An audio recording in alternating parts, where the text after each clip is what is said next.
Ready, start. महोदय, कोसी नदी जिसे शोक और दुख का सूचक माना जाता है, इस वर्ष फिर अपने प्रकोप से महान हानि का कारण बनी। अब इस नदी पर काबू पाने और इसकी उपद्रवी लीला समाप्त करने के लिए भी योजना तैयार हो गई है। इस योजना की रूपरेखा तैयार हो चुकी है और निर्माण का काम हाथ में लिया जा चुका है। आशा है इस योजना के निर्माण से बड़े पैमाने पर जनसाधारण को सेवाएं उपलब्ध होंगी। जब यह नया परीक्षण सफल होगा तो महान योजनाओं के निर्माण में और भारत की महान जनशक्ति के उपयोग के संबंध में हमारी जानकारी और अनुभव में महत्वपूर्ण वृद्धि होगी।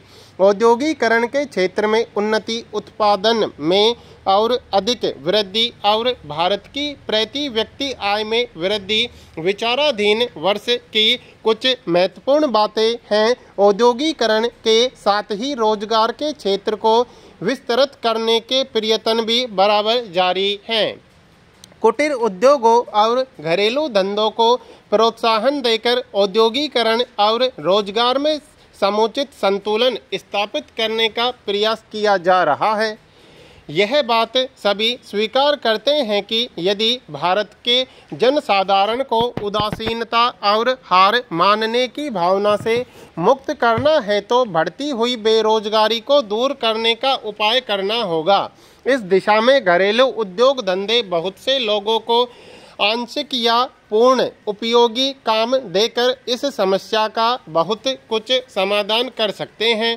इसीलिए पंचवर्षीय योजनाओं में पुराने घरेलू उद्योगों को पुनर्जीवित करने और चालू कुटीर उद्योगों को प्रोत्साहन देने की व्यवस्था की जा रही है। विदेशी मामलों के क्षेत्र में हमारी सफलता और भी अधिक है। हमारी नीति, जिसे मैं सक्रिय और स्वउद्देश्य तटस्थता की नीति कहना चाहूँगा, वास्तविक व्यवहार में किसी भी देश अथवा यहाँ के लोगों को अपना शत्रु न समझने की नीति है। इस नीति के फलस्वरूप हमें विश्व शांति के पक्ष की कुछ सेवा करने का अवसर मिला है।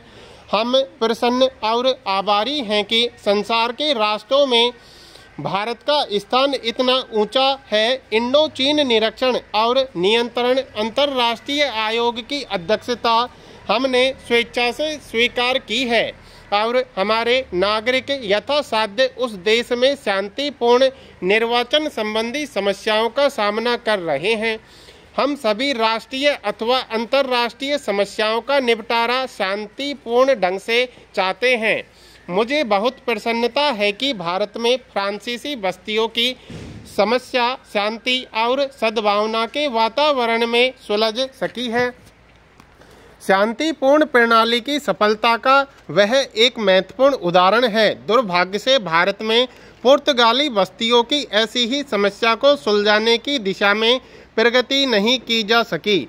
मैं आशा करता हूं कि पुर्तगाल इन बस्तियों में रहने वाले लोगों के स्वाधीनता के अधिकार को स्वीकार करेगा और फ्रांस और ब्रिटेन की सरकारों का अनुसरण करेगा। जैसे ही यह वर्ष समाप्त हो रहा है, हम अपने सबसे निकट के पड़ोसी पाकिस्तान के साथ अपने संबंधों में अपने सुखद परिवर्तन देखते हैं।